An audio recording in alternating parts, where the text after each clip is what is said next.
Hello, I'm Mimi Adams.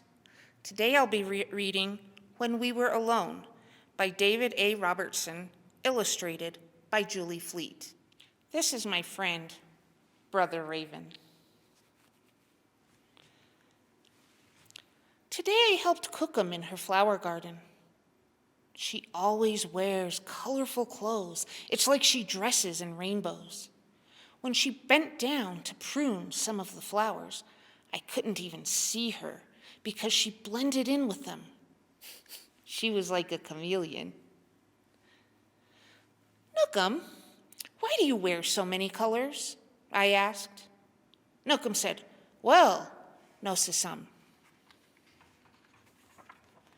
When I was your age at home in my community, my friends and I wore many different colors.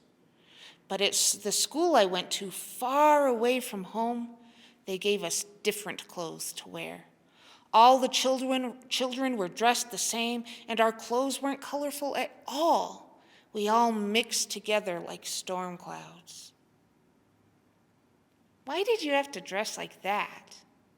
I asked. They didn't like that we wore such beautiful colors, Nookum said. They wanted us to look like everybody else.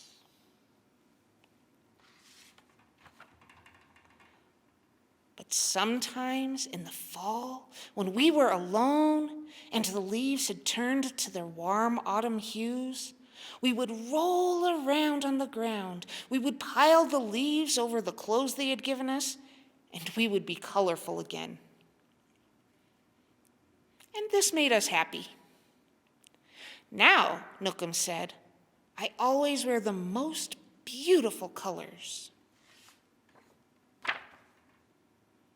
After I helped with the flowers, we went over to the back gate. There were vines covering the gate, and they reached all the way to the ground. When my Cookum turned to fix the latch, I saw that her braid hung almost as low as the vines. It was like she had a tail. Nookum, why do you wear your hair so long? I asked. Nookum said, Well, Nosissim, when I was your age, at home in my community, my friends and I grew our hair long, just like our people have always done. It made us feel strong and proud. But at the school I went to, far away from home, they cut off all of our hair. Our strands of hair mixed together on the ground like blades of dead grass. Why did you have to wear your hair like that? I asked. They didn't like that we were proud, Nookum said. They wanted us to be like everyone else.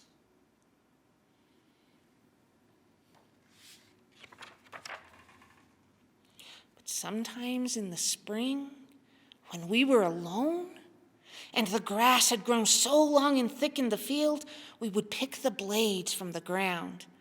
We would braid them into the short hair they had given us, and we would have long hair again. And this made us happy. Now, Nookum said, I always wear my hair long. After my Cookum had fixed the latch, I followed her to the birdhouse. There was a bird flying through the air like a jingle dress dancer. She fed the bird and whispered,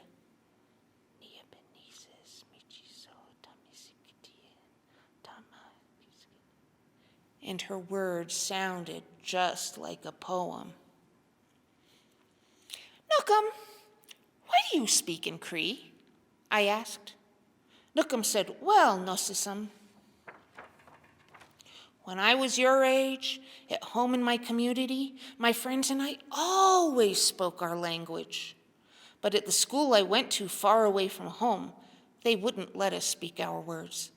All the children used their strange words, and we didn't understand them at all. Our voices blended together like a flock of crows. "Why did you have to talk in their language?" I asked. "They didn't like that we spoke our language," Nookum said. "They wanted us to be like everybody else."